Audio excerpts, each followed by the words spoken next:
करवा चौथ पर 100 साल बाद अद्भुत संयोग, महिलाएं और कुंवारी लड़कियां करेंगी विधिवत पूजन। रात 8:15 पर होगा चंद्रोदय।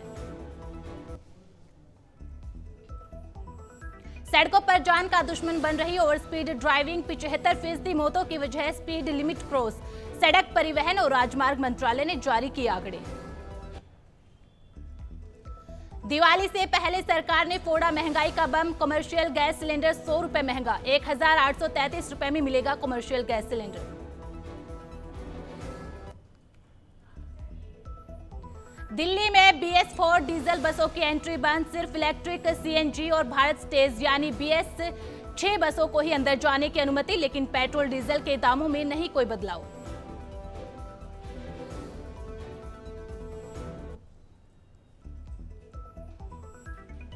राजस्थान में नवंबर में कम रहेगी सर्दी, मौसम विभाग ने तापमान सामान्य से ऊपर रहने का जताया पूर्वानुमान। बारिश कम होने के कारण तापमान में नहीं कोई बड़ा बदलाव।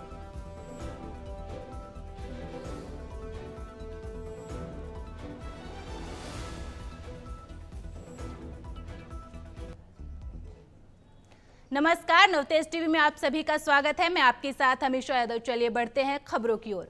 विधानसभा चुनाव को लेकर नामांकन प्रक्रिया शुरू हो चुकी है, जिसमें रायसिंह नगर में महिला कांग्रेस सेवा दल जिला अध्यक्ष गोगा देवी ने SDM भारती फूल फकर को आवेदन प्रस्तुत कर दिया है। उन्होंने एक आवेदन कांग्रेस पार्टी की तरफ से किया है, तो वहीं दूसरा आवेदन आजाद उम्मीदवार के तौर पर प्रस्तुत किया है। आवेदन के दौरान उनके साथ भारी संख्या में कार्यकर्ता और उनके समर्थक मौजूद रहे।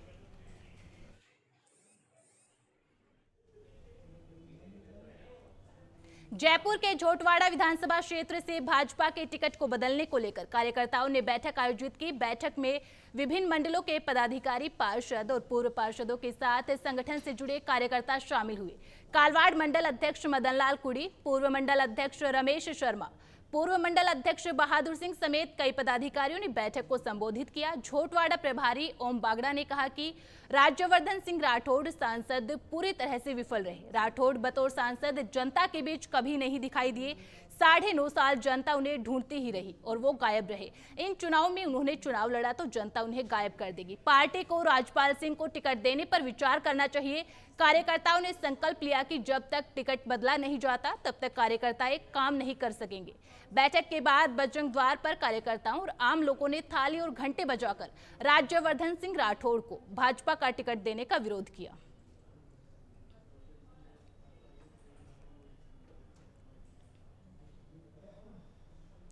कठुमर विधानसभा क्षेत्र से कांग्रेस ने संजना जाटव को टिकट दिया है, जिसके बाद संजना जाटव निवर्तमान विधायक बाबूलाल बैरवा के खेडली स्थित आवास पर जाकर विधायक का आशीर्वाद लिया। विधायक ने बधाई देते हुए क्षेत्र में जाकर कार्य करने को कहा। इसके बाद कांग्रेस प्रत्याशी संजना जाटव ने मीडिया से बातचीत के दौरान कहा कि क्षेत्र में सड़क, पानी और बिजली के कार्यों को पूरा करने के लिए जनता के बीच जाऊंगी। मुख्यमंत्री अशोक गहलोत सरकार की चलाई गई जन कल्याणकारी योजनाओं को जनता के बीच लेकर जाऊंगी और अपनी जीत सुनिश्चित करने का पूरा प्रयास करूंगी। उन्होंने कहा, पार्टी ने मेरे ऊपर जो विश्वास करके टिकट दिया है, मैं उस विश्वास पर खरा उतरने के लिए हर संभव प्रयासरत रहूंगी।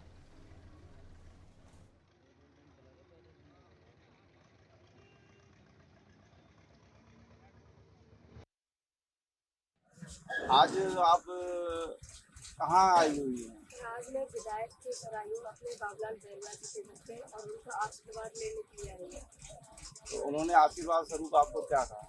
उन्होंने ये बोला है कि आप क्षेत्र में जाओ, प्रचार प्रचार करो, अपना काम करो। अब क्षेत्र में आप किन मुद्दों को लेकर मैदान में उतरने वाली हैं? तो मेन अपने क्षेत्र में पानी की मेन समस्या है, सड़कों की, और जितने भी है जैसे कि चिकित्सा की बहुत समस्या है। शिक्षा के क्षेत्र में अपने यहाँ पे स्कूल खुलवाने हैं, लाइब्रेरी वगैरह, काफ़ी चीज़ें हैं जो करवानी है अपने क्षेत्र में।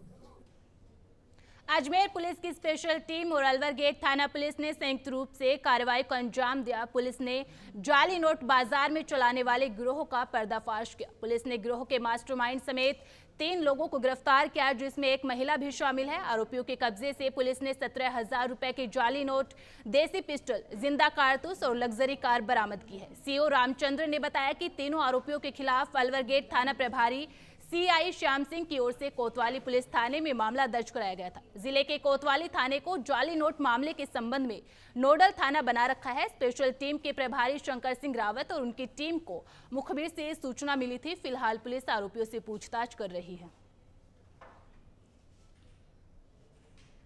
सर नमस्ते। जो जिले की स्पेशल टीम डीएसटी है, उस टीम को इन्फॉर्मेशन मिली थी कि i20 हुंडई की i20 कार वाइट रंग की, जिसके अंदर 2 लड़के और 1 लड़की आ रहे हैं, जो जोधपुर की तरफ से नकली नोट लाके अजमेर में सप्लाई या सर्व करने की नीयत से आ रहे हैं।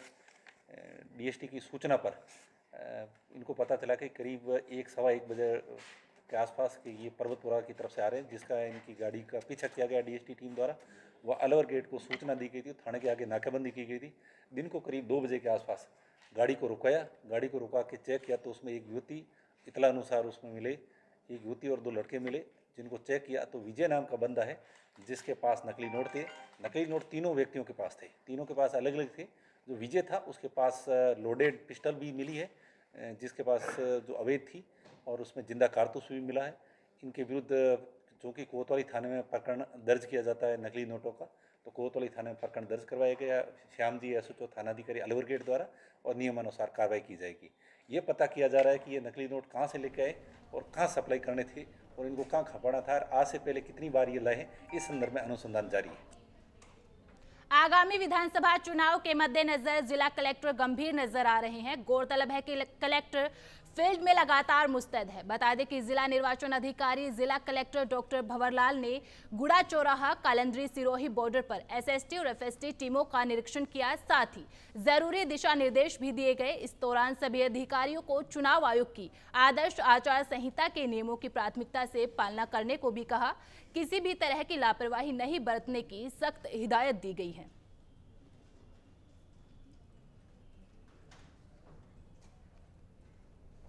राजस्थान विधानसभा चुनाव में भाजपा विधायक चंद्रभान सिंह आक्या का टिकट कटने के बाद से ही उनके समर्थक लगातार सभा सम्मेलन के माध्यम से टिकट पर पुनर्विचार करने की मांग कर रहे हैं।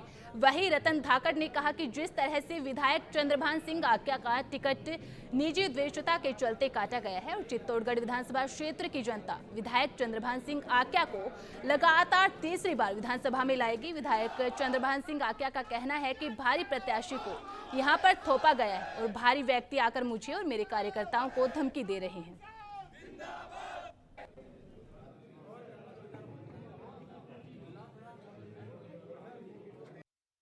करके बहुत बड़ा काम किया है मोदी जी, हम आपको सीधा कहना चाहते हैं, इनको संभाल लो,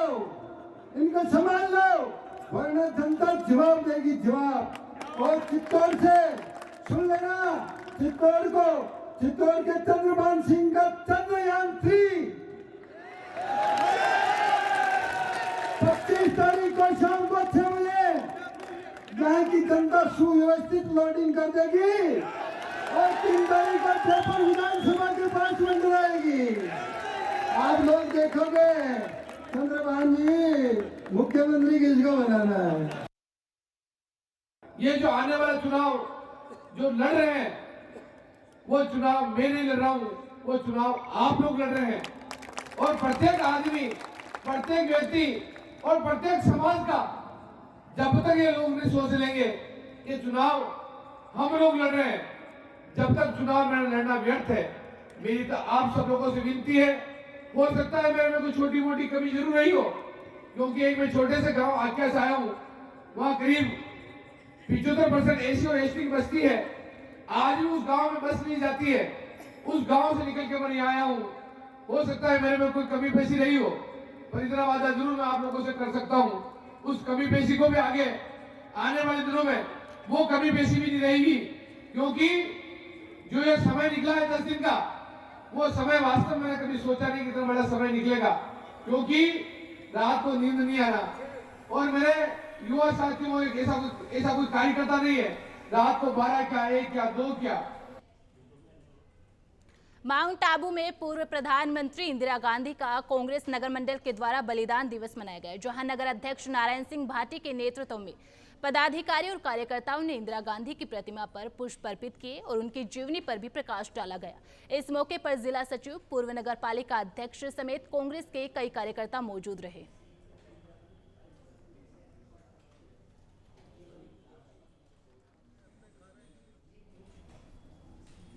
विधानसभा चुनाव के तहत बीजेपी और कांग्रेस दोनों ही दलों की जारी की गई सूचियों में बाहरी प्रत्याशियों के नाम सामने आ रहे हैं, जिसमें कई दिग्गजों के नाम कटने के बाद अब दोनों ही दलों में विरोध के स्वर देखने को मिल रहे हैं।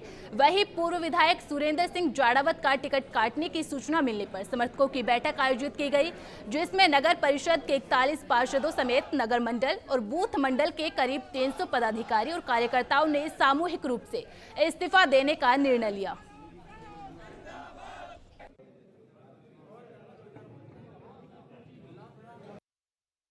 हमें भी इस प्रकार से ज्ञात हुआ है कि चित्तौड़ में जो जन भावनाओं को ध्यान में न रखते हुए और एक बाहरी व्यक्ति को पार्टी टिकट दे सकती है, इस प्रकार का निर्णय होने की सूचना हमें भी है।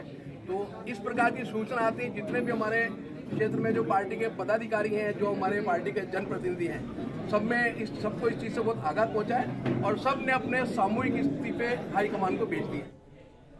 सालमगढ़ थाना क्षेत्र के चोखली पीपली गांव में किसान की खेत में सिंचाई करते वक्त करंट लगने से मौत हो गई। सूचना मिलने पर परिजन किसान को अस्पताल ले गए, जहां से गंभीर हालत में प्रतापगढ़ के लिए किसान को रेफर किया गया, जिसके बाद किसान की इलाज के दौरान मौत हो गई। सालमगढ़ थाने से जांच अधिकारी भगवान लाल ने बताया कि किसान की सिंचाई के काम के दौरान बिजली बंद होने के बाद स्टार्टर को बंद करने के लिए गया था। इस दौरान अचानक बिजली आने से उसे करंट लग गया। साथ ही सालमगढ़ थाना पुलिस जिला अस्पताल पहुंची और परिजनों की मौजूदगी में शव का पोस्टमार्टम करवाकर शव परिजनों को सुपुर्द कर दिया गया।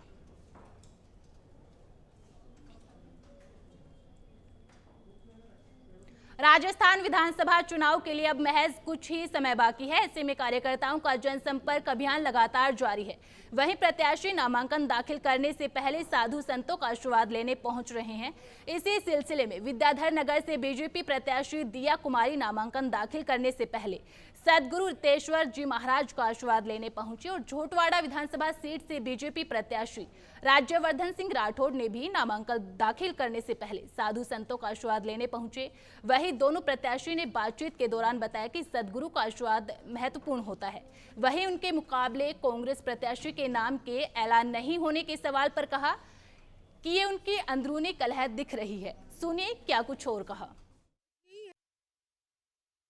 बिल्कुल, मैंने अभी महाराज श्री हमारे यहाँ पर विराजमान थे, उनसे आशीर्वाद लिया और कल मेरा नॉमिनेशन है। तो बिल्कुल मुझे लगता है सबसे ज़्यादा महत्वपूर्ण होता है और आवश्यक भी होता है हमारे साधु संत महाराज का, अपने हमारे आराध्य देव गोविंद देव जी का आशीर्वाद मिले, उसके बाद ही मैं नॉमिनेशन फाइल करूँगी। बिल्कुल, मैंने अभी लिस्ट देखी नहीं है कि किसके काटे हैं, पर मैं ये कहना चाहूँगी पता नहीं क्या रीज़न है कि उनको यहाँ से कोई कैंडिडेट नहीं मिल रहा। ये उनकी अंदरूनी बात है, इनकी अंदरूनी लड़ाई तो अब कभी ख़त्म ही नहीं होने वाली। आपस की ये जो खींचतान चल रही है 5 साल से, और वो चलती रहेगी।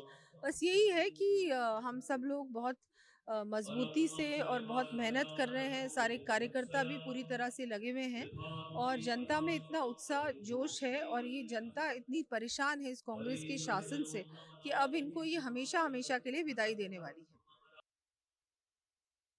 जी, सदगुरु महाराज के शब्द हर युवा को, हर हिंदुस्तानी को प्रेरित कर रहे हैं।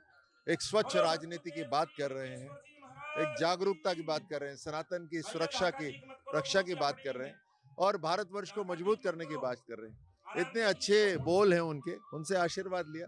देखिए, कांग्रेस ने जिस तरह का लूट और झूठ पिछले 5 साल में मचाया, वो अब शक्ल दिखाने लायक नहीं रहे हैं। तो किसको भेजेंगे, कि कौन सी शक्ल भेजेंगे वहाँ?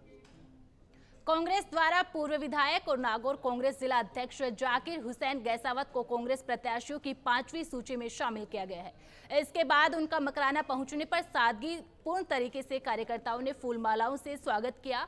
आपको बता दें कि चौथी बार कांग्रेस ने फिर से उनको अपना प्रत्याशी बनाया है। इस दौरान वो मीडिया से मुखातिब हुए और कहा कि पार्टी ने लगातार चौथी बार उन्हें प्रत्याशी बनाकर जो विश्वास जताया है, उस पर वह पूरा खरा उतरने की कोशिश करेंगे और अब भाजपा की ओर से प्रधान सुमिता भीचर और पूर्व विधायक भीचर की बहू से उनका सीधा मुकाबला होगा। गैसावत ने कहा कि इस बार पिछले चुनाव की गलतियों में सुधार करेंगे।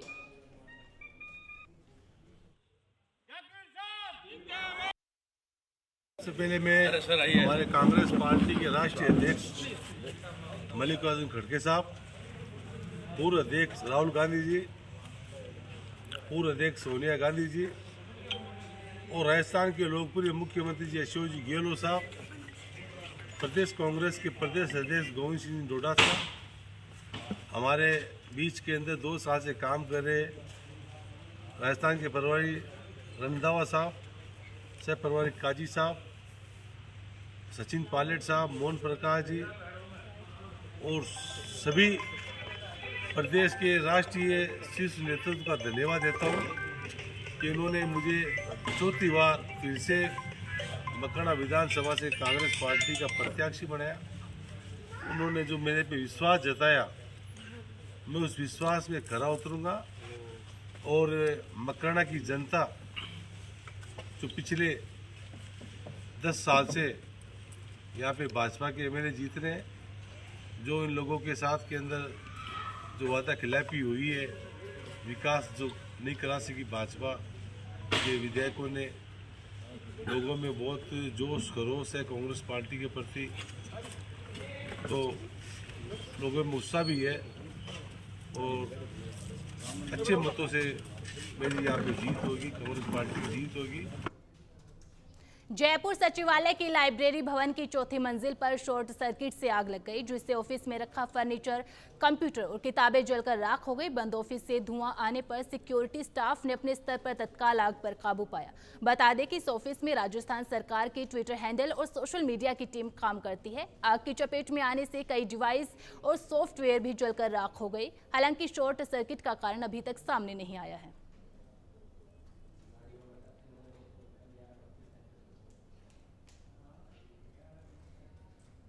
देश के प्रसिद्ध संत सद्गुरु रितेश्वर जी महाराज विधानसभा चुनाव को लेकर मतदाता जागरण यात्रा निकाल रहे हैं। जयपुर के झोटवाड़ा के शिव हनुमान मंदिर से यह यात्रा निकाली गई। इस यात्रा के जरिए सद्गुरु रितेश्वर महाराज सभी को मतदान करने का संदेश दे रहे हैं। साथ ही मतदाताओं के अंदर मतदान को लेकर जागरूकता फैलाने का काम भी कर रहे हैं और साथ ही लोगों से अपील कर रहे हैं कि सभी को अपने मताधिकार का प्रयोग करना चाहिए। इस दौरान मीडिया से मुखातिब होते हुए रितेश्वर महाराज ने कहा कि अपने कर्तव्यों का पालन करें, अधिकारी आप खुद ही बन जाएंगे। मतदान को हम सभी को एक पर्व की तरह मनाना चाहिए।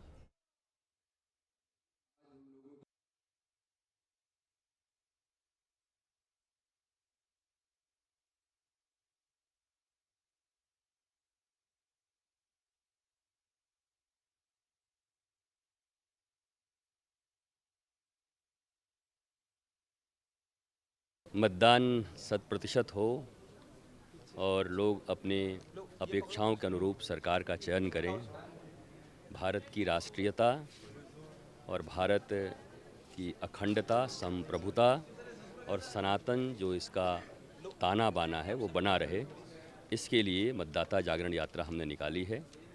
भारतीय साधु होने के साथ साथ मैं भारतीय नागरिक भी हूँ। हमारे अधिकार के लिए हम सब बहुत लड़ते हैं पर कर्तव्य बहुत कम करते हैं।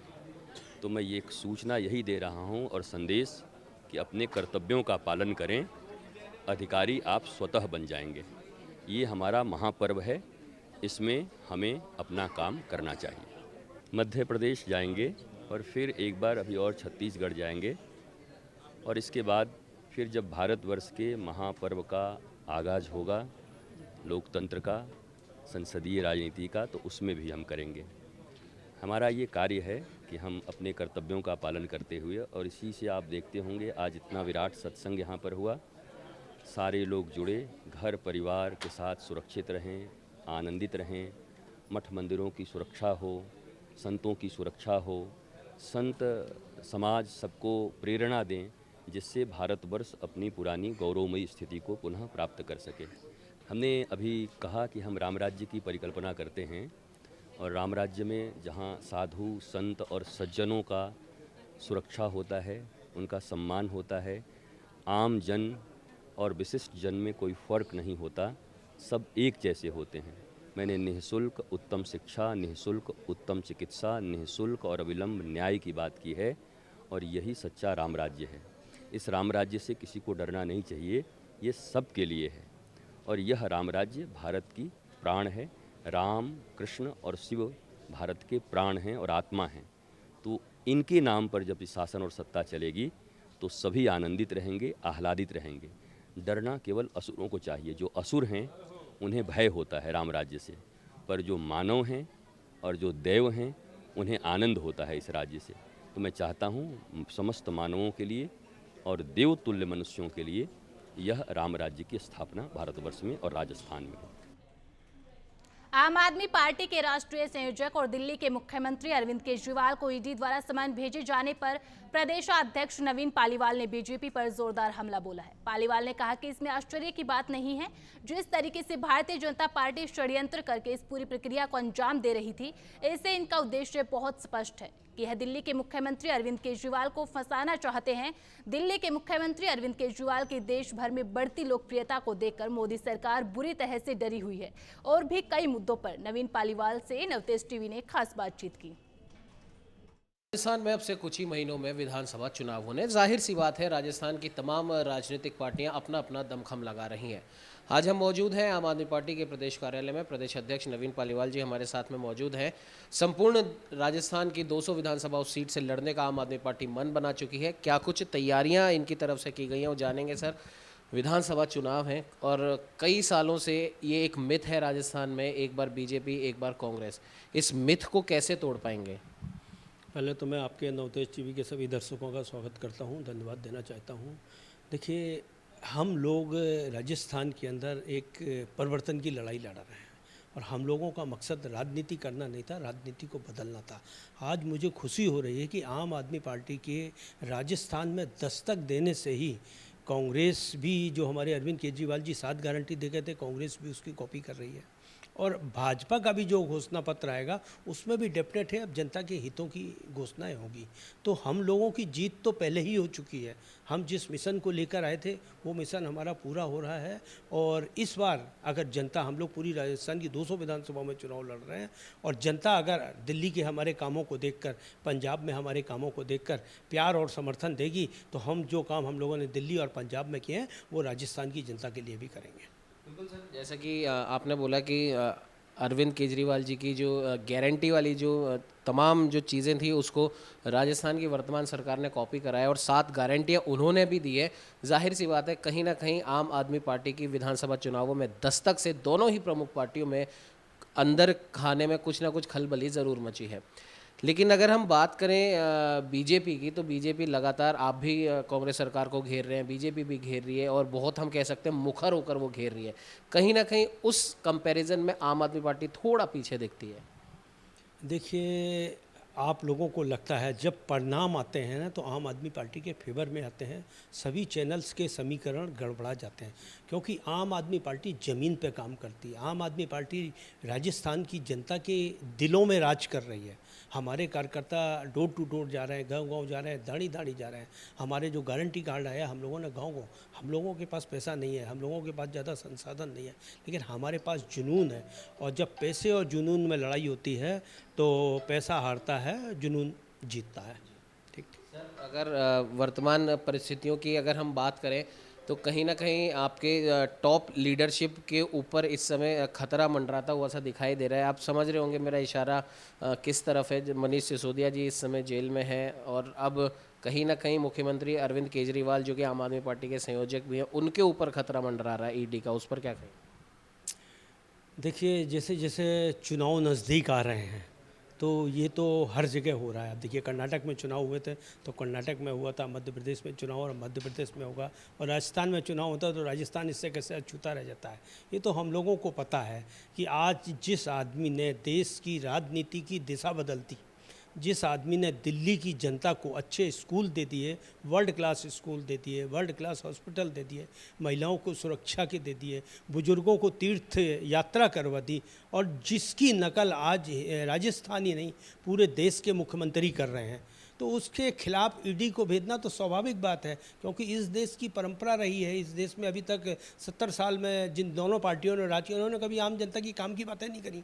आज काम की बातें हो रही हैं तो उनके पेट में दर्द हो रहा है और इसीलिए ईडी को लगाया जा रहा है। लेकिन आम आदमी पार्टी के कार्यकर्ता हैं, हम लोग आंदोलन से निकले हैं, हम ईडी से नहीं डरते मोदी जी की, और हम पूरी तरह से लगे हैं, हमारे साथ चाहे कुछ भी हो जाए। हम लोग इस व्यवस्था को बदलेंगे, राजस्थान से और देश के अंदर से भ्रष्टाचार को ख़त्म होंगे, और जो हमारे संविधान ने आम आदमी को रोटी, कपड़ा और मकान, अच्छी शिक्षा की सुविधाएं दी हैं, उसे हम लेकर रहेंगे। हम एक चौथी पास से डरने वाले नहीं हैं, हम लोग इसी तरह से लड़ते रहेंगे। और चाहे मोदी जी जितनी ईडी छोड़ दें, चाहे जितनी सीबीआई, आज जैसे पंजाब में भी हमारे विधायक के खिलाफ ईडी की कार्रवाई हो रही है, तो मोदी जी कर लें। दिल्ली के मुख्यमंत्री हमारे संयोजक के ऊपर 33 मुकदमे दर्ज कर चुके हैं, जांच में कुछ नहीं निकला, तो इसमें भी हम लोग निष्पक्ष हैं और हम किसी तरह से डरेंगे नहीं। एक आखिरी सवाल ये है, क्योंकि जब भी चुनाव आते हैं तो कहीं ना कहीं गठबंधन की भी बातें होती हैं। अगर हम लोकसभा चुनावों के हिसाब से बात करें तो INDIA गठबंधन वहाँ पर हुआ है, वहाँ पर तमाम जो बीजेपी के अगेंस्ट या फिर यूँ कह प्रधानमंत्री नरेंद्र मोदी के अगेंस्ट कई पार्टियों का गठबंधन हुआ है। आम आदमी पार्टी है, कांग्रेस है, बसपा है, कई अलग अलग पार्टियाँ हैं। राजस्थान के परिप्रेक्ष्य में अगर हम बात करें तो क्या आने वाले विधानसभा चुनावों में आम आदमी पार्टी को हम किसी और पार्टी के साथ खड़ा होते हुए देख सकते हैं? नहीं, देखिए, हम लोग अपने काम के बल पे राज करते हैं, काम के बल पे जनता के सामने जाते हैं, और हम लोग पूरी 200 विधानसभा में मजबूती के साथ लड़े हैं। तो गठबंधन की बात नहीं है। अगर हम गठबंधन करेंगे तो सीधे जनता से करेंगे और जनता के बीच काम करके दिखाएंगे। तो गठबंधन का कोई सवाल नहीं है। हम मजबूती के साथ चुनाव लड़ रहे हैं, और अगर राजस्थान की जनता हमको मौका देती है, आम आदमी पार्टी को मौका देती है, तो निश्चित ही जिस तरह से हमने दिल्ली के अंदर भ्रष्टाचार को ख़त्म किया है, दिल्ली में बच्चों के लिए अच्छे सरकारी स्कूल बनाए हैं, दिल्ली में अच्छे मोहल्ला क्लिनिक बनाए हैं, और महिलाओं के लिए सुरक्षा की व्यवस्था की है, ये काम हम लोग राजस्थान में करेंगे, जो एक आम आदमी की ज़रूरत है। तो ये थे हमारे साथ आम आदमी पार्टी राजस्थान के प्रदेश अध्यक्ष नवीन पालीवाल जी। साफ तौर पर इन लोगों का ये कहना है कि चुनाव आते हैं तो जाहिर सी बात है चुनावों के साथ साथ ईडी का भी प्रवेश कहीं ना कहीं होता है, और 33 मुकदमे अरविंद केजरीवाल जी के खिलाफ किए गए हैं, उनका अभी तक कोई परिणाम नहीं निकला है। हम काम करने वाली पार्टी हैं और हम ईडी और इन तमाम चीज़ों से हम डरते नहीं हैं, ना हम पहले डरे हैं और ना हम अब डरेंगे। आने वाले विधानसभा चुनावों के परिप्रेक्ष्य में नवीन पालीवाल का साफ तौर पर कहना है कि ये संपूर्ण 200 विधानसभा सीटों पर ये चुनाव लड़ेंगे। गठबंधन के सवाल पर इन्होंने कहा कि ये बहुत अभी आगे की बात है, वैसे तो गठबंधन किसी के साथ नहीं होगा, लेकिन परिस्थितियों के हिसाब से अगर देखा जाएगा वो पार्टी आलाकमान वो डिसाइड करेगा, लेकिन हाल फिलहाल किसी भी प्रकार का गठबंधन किसी भी पार्टी से नहीं किया जाएगा। और आने वाले विधानसभा चुनावों में बरसों से चला आ रहा राजस्थान का मिथ आम आदमी पार्टी इस बार तोड़ के रहेगी। सहयोगी कैमरामैन राकेश गुप्ता के साथ उमंग माथुर, नवतेज टीवी, जयपुर। महिला मोर्चा प्रदेश उपाध्यक्ष डॉक्टर अपूर्वा सिंह ने नवतेज टीवी से खास बातचीत करते हुए कहा कि मैं खुद एक महिला हूं, इसीलिए कहते हुए मन उद्वेलित है कि जिस राजस्थान में महिला सम्मान में साके और जौहर हुआ करते थे, जहां महिलाओं के सम्मान के लिए युद्ध लड़े जाते थे, उस राजस्थान में आज महिलाओं को निर्वस्त्र कर घुमाया जाता है, महिलाओं को बेचा जाता है और दूध मुही बच्चियों के साथ दुष्कर्म कर उनकी हत्या कर दी जाती है।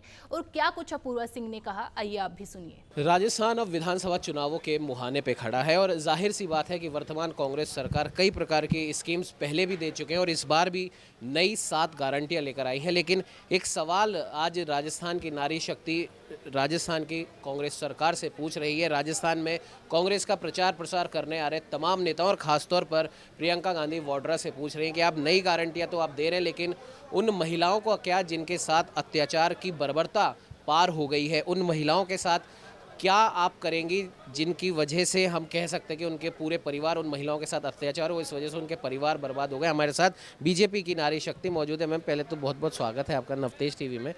आज जो भी आपने प्रेस वार्ता करी उसमें प्रमुख मुद्दा अगर हम देखें तो पिछले 4.5-5 साल से जिस वजह से राजस्थान नंबर 1 आया है वो वजह बेहद हम कह सकते हैं दुखद है, चौंकाने वाली है, वो है महिला अपराध। क्या कहेंगे?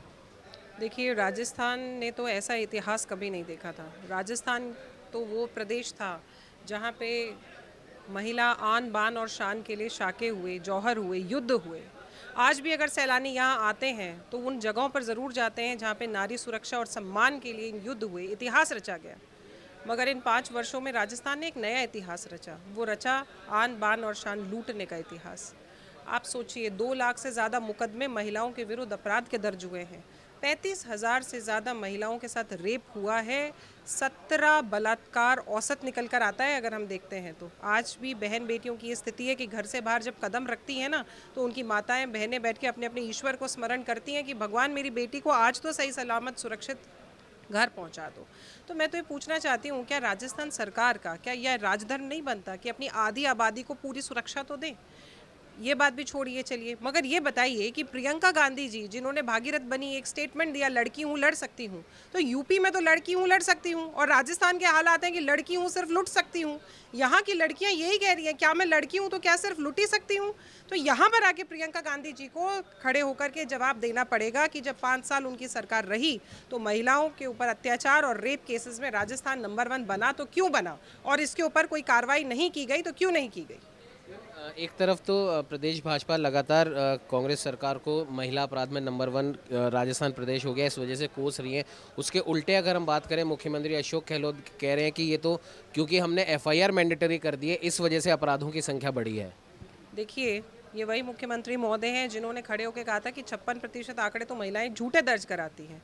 सोचिए किस बहन बेटी को मज़ा आ रहा है जाकर के रेप केस अपने अगेंस्ट। हम जिस समाज में रहते हैं, जो ताना बाना समाज का है ना, वह महिलाओं की जो लाज है, आबरू है, बहुत झीनी चदरिया से ढकी हुई होती है। कोई भी महिला को मन नहीं कर रहा जाकर के अपने अगेंस्ट इतना विभत्स जो है वो आरोप लगाने का। पर वो मुझे एक बात का और जवाब दे, कितनी आवाज़ें ऐसी भी होंगी जो इन एट्रोसिटीज़ की दहलीजों के अंदर ही दब गई होंगी?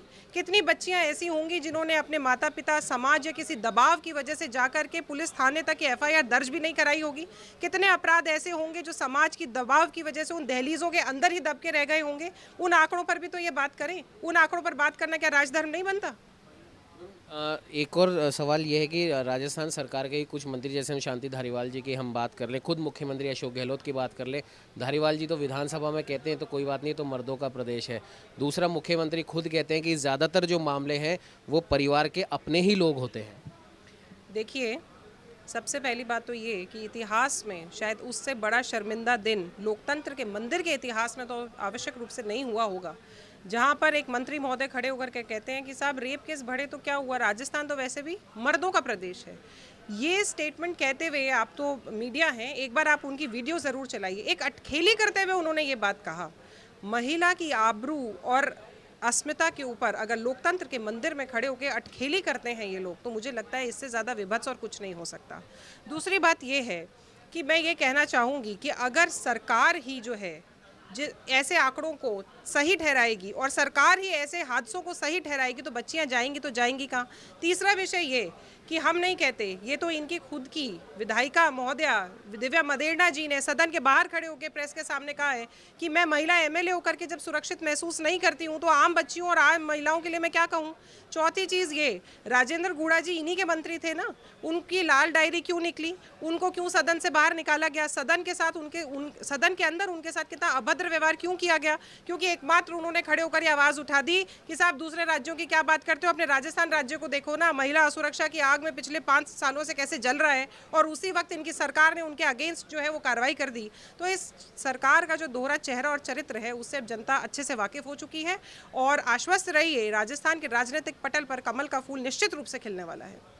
आखिरी सवाल यह है कि जिस प्रकार से केंद्र सरकार में प्रधानमंत्री नरेंद्र मोदी के नेतृत्व में लोकसभा राज्यसभा में नारी शक्ति वंदन विधेयक पेश किया गया, हालांकि वो 2029 तक वो लागू होगा, लेकिन राजस्थान की आधी आबादी कहीं ना कहीं बीजेपी की ओर देख रही है कि उसको उसका प्रतिशत, उसकी सुरक्षा क्या मिल पाएगी? देखिए, नारी तो समाज का वो हिस्सा है जो उसको जितना दायित्व दिया जाए उससे बढ़कर के उसका निर्वहन करती है। आपके घर में भी माताएं, बहनें, बेटियां होंगी, मेरे घर में भी है, मैं जानती हूँ। तो महिलाएं इस चीज़ के लिए 27 साल से, या ये मैं कहूँ 70 सालों से तरस रही थी। 27 साल से तो होता है ना, किसी एक बच्चे को एक चीज़ दिखा दी जाए, इस बिल को लेकर आए, किस तरीके से ये राज्यसभा के अंदर लोग चढ़े, वाइस प्रेसिडेंट साहब की कुर्सी पर चढ़ गए, माइक उखाड़ लिया। मतलब इससे ज़्यादा मैं कहती हूँ ना कि इमेच्योर प्रदर्शन कभी नहीं हुआ होगा लोकतंत्र के मंदिर में। उसके बाद में इसको 27 साल तक ये वेट करता रहा, लोकसभा के अंदर आया तो 4 साल तक इसको टेबल नहीं किया गया। माननीय प्रधानमंत्री जी जिस दिन से इस कुर्सी पर आए, उनका एक ही ध्येय था, कमल के फूल का एक ही ध्येय है कि महिलाओं की आन बान और शान की किस प्रकार रक्षा की जाए और किस तरीके से बढ़त दी जाए। आप देखिए, महिलाओं के साथ में एक बहुत बड़ा प्रश्न उठता था कि तुम्हारा घर कौन सा है। मायका कहता था ससुराल, ससुराल कहता था मायका, उसका घर कोई नहीं होता था। इवन घर के बाहर जो नेम प्लेट लगती थी ना, वो उसमें भी उस महिला का नाम नहीं होता था। पर पहली बार ऐसा हुआ है कि आज वो महिला सम्मान के साथ कह सकती है कि जिस छत के नीचे मेरा परिवार बैठा है वो छत मेरे नाम की है, वो पट्टा मेरे नाम का है। 70 साल तक महिलाएं खेतों के अंदर अपनी सूरज की रोशनी उगने से पहले और ढलने के बाद का इंतजार करती थी अपने नित्य कर्मों के कामों के लिए। आप 5 मिनट नहीं रोक सकते नित्य कर्म को, और वो महिलाएं सुबह और शाम का इंतजार करती थी। उनके हेल्थ पे क्या इम्पैक्ट पड़ता था। पहली बार अगर किसी ने इज्जत घर देने की सोची सभी महिलाओं को, तो हमारे माननीय प्रधानमंत्री महोदय जी ने।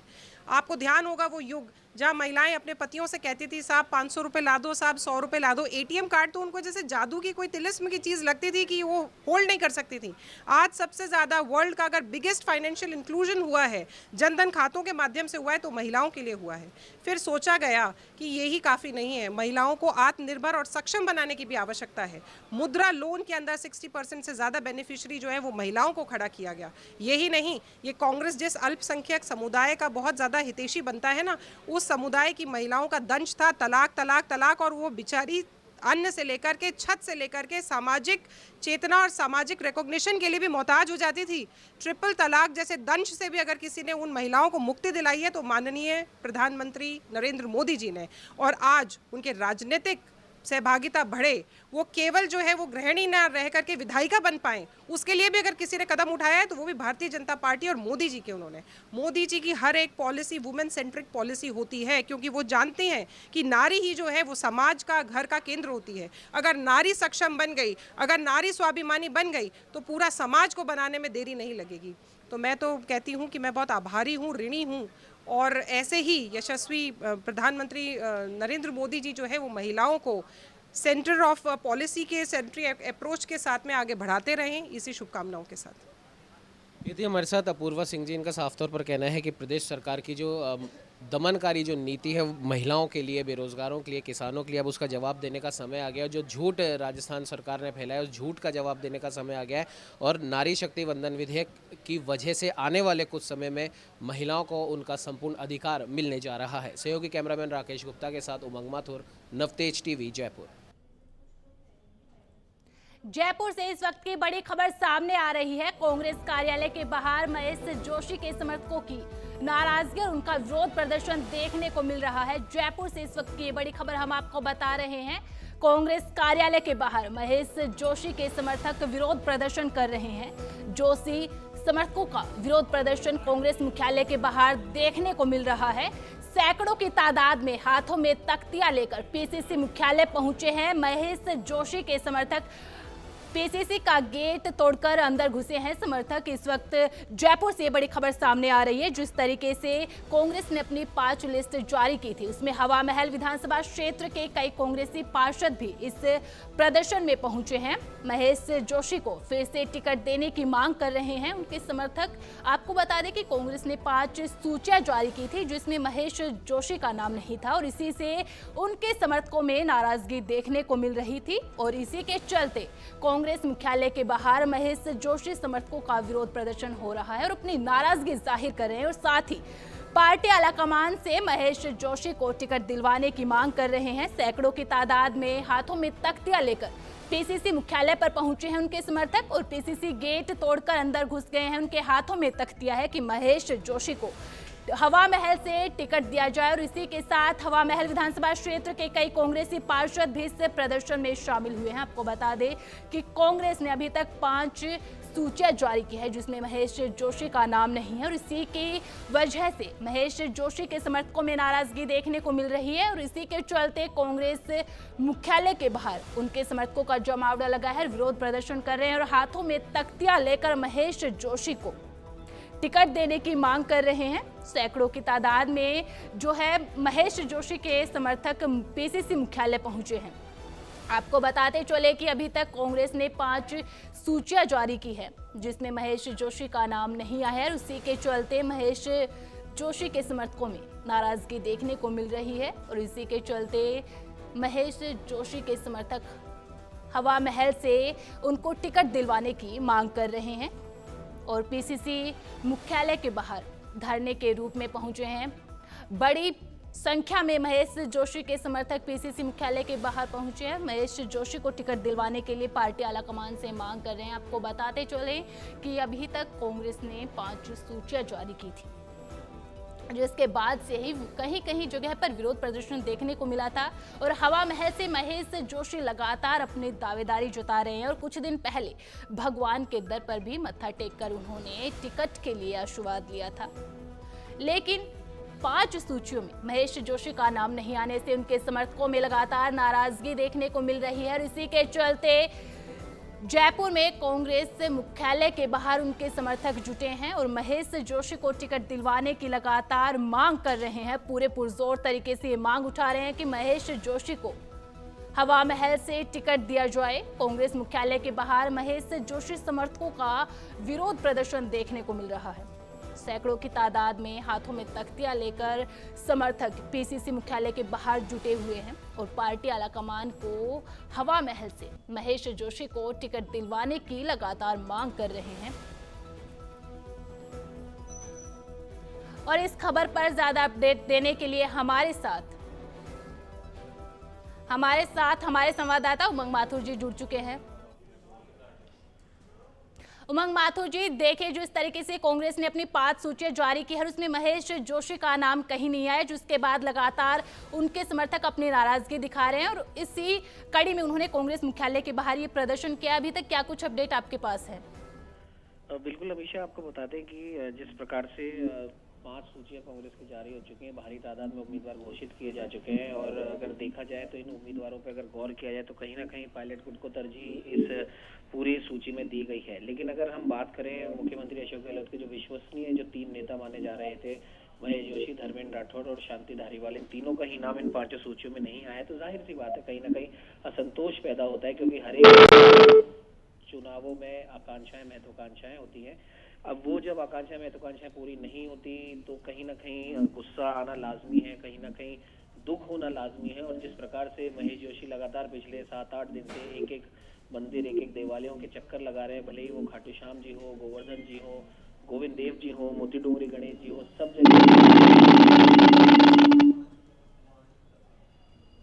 जगह महेश जोशी माथा टेक रहे हैं, अपने टिकट की आस हर एक देवालय में, हर एक मंदिर में लगा रहे हैं। और ऐसे में एक उड़ती खबर जो सामने आ रही है कि कहीं ना कहीं कांग्रेस हवा महल सीट से महेश जोशी का टिकट काट सकती है, किसी और प्रत्याशी को उम्मीदवार बना सकती है।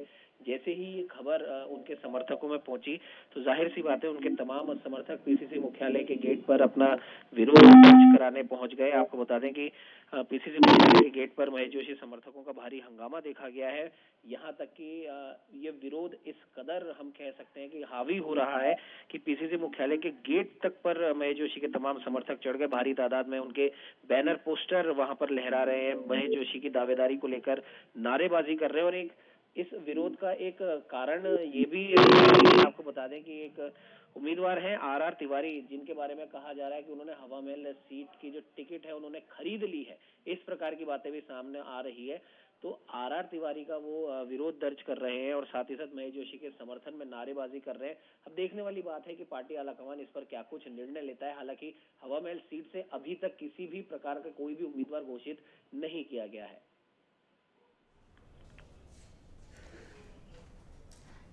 जी उमंग, बहुत बहुत शुक्रिया आपका तमाम जानकारी हमारे साथ इस खबर पर और इस खबर के बारे में अपडेट देने के लिए।